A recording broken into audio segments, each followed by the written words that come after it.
जाले नगर परिषद हमारे साथ आदित्य कुमार ठाकुर जी हैं, जो जाले नगर परिषद के डिप्टी चेयरमैन के दावेदार हैं। निश्चित तौर पे शुरू से ही उनकी रुचि समाज सेवा में रही है और यही कारण है कि आज लोगों के डिमांड पे उन्होंने खुद को प्रत्याशी घोषित किया था वार्ड के लिए, लेकिन जनता ने ये डिमांड किया कि नहीं, आप डिप्टी चेयरमैन के दावेदार हैं और आइए निश्चित तौर पे हम लोगों की सहयोग आपके साथ। आप जनता के द्वारा चुने हुए कैंडिडेट डिप्टी चेयरमैन जी। आज भी आपके यहाँ सबसे बड़ी और गंभीर समस्या क्या है जिसका समाधान विगत कई वर्षों में नहीं हो पाया? जल जमाव का समस्या है जी। सड़क की जर्जर हालत है, स्वास्थ्य सेवा नहीं है, बिजली की समस्या है। आपके नगर परिषद में जो सबसे बड़ी और गंभीर समस्या है वो है इनक्रोचमेंट, जी अतिक्रमण जिसको। जी जी। और यही कारण है कि अगर लोग कहीं जाते हैं तो निश्चित तौर पे जाम से जूझना पड़ता है जी। और जाम एक गंभीर समस्या बनी हुई है। जी जी। तो ये कहीं ना कहीं नगर परिषद के लिए एक बहुत बड़ी बात है कि अगर जीत के आते हैं चुनाव तो इनक्रोचमेंट खाली करवाना और नए इनक्रोचमेंट को रोकना निश्चित तौर पे बहुत मुश्किल है। उसके लिए क्या करेंगे?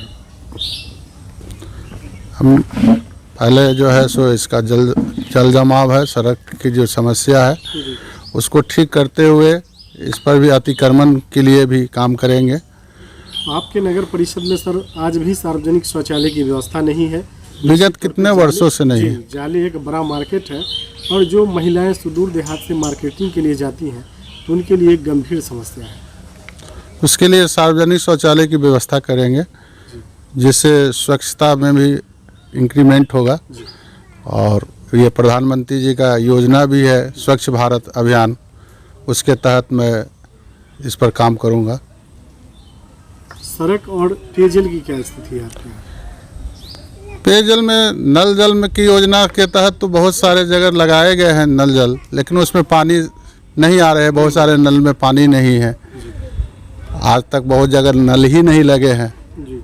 और जहाँ नल लगे हैं वहाँ पानी नहीं है उस नल में। सड़क और नाला की क्या स्थिति है? नाला भी यहाँ नहीं है, यही कारण है कि यही जल जमाव बना रहता है रोड में। सड़क की क्या स्थिति है आपकी? सड़क जो बना है वो जर्जर हालत है, उसकी रिपेयरिंग नहीं हो पा रही है जी।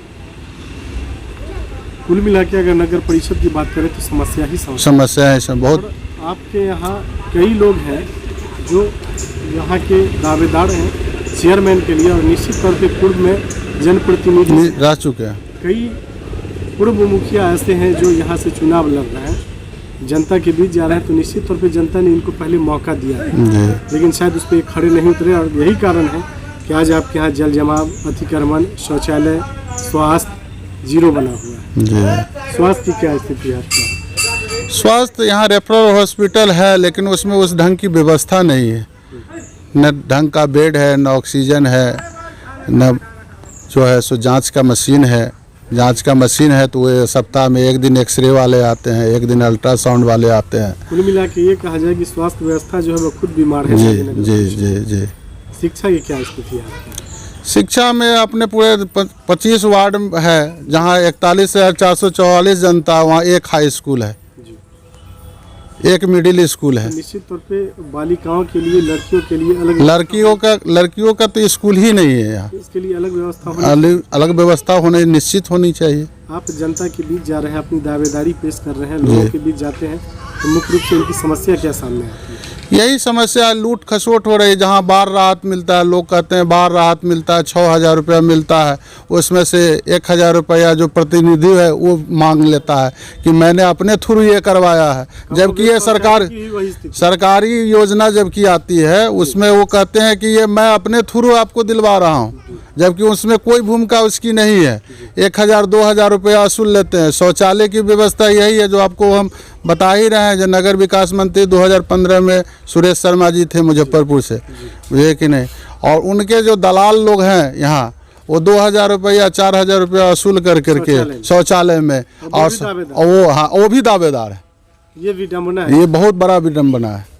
आपकी क्या थीम है, आपका क्या रोड मैप है और किस उद्देश्य से आप चुनाव लड़ रहे हैं? हमारा सबसे पहला यही है कि जो जनता के बीच जाए, जनता को काम जो हो उसमें एक भी पैसा नहीं लगाए, भ्रष्टाचार खत्म करना सबसे बड़ा मुद्दा। प्राथमिकता हमारे भ्रष्टाचार पे, जो पब्लिक के पास में पैसा आता और पब्लिक से वार्ड मेंबर लोग पैसा वसूल लेते हैं गैर तरह से, और उसको काम भी नहीं समस्या का होता, समाधान नहीं होता है। और जनता तो थोड़ा सा अति बोल देता है कि जब भाई हमको कहा कि डराता है उसको कि जो नहीं अगर आप दीजिएगा पैसा तो आपको पैसा नहीं मिलेगा, वो डरा करके दे देता है पैसा उसको। जी ये मेरा प्राथमिकता है। जाले की जनता से आप क्या अपील करेंगे? हम जनता से यही अपील करेंगे कि हमको आप लोग का आशीर्वाद चाहिए। अगर हम आते हैं उस पोस्ट पर अगर जीत करके, तो मैं सबसे पहले इसको समाप्त करूंगा, भ्रष्टाचार को ख़त्म करूंगा।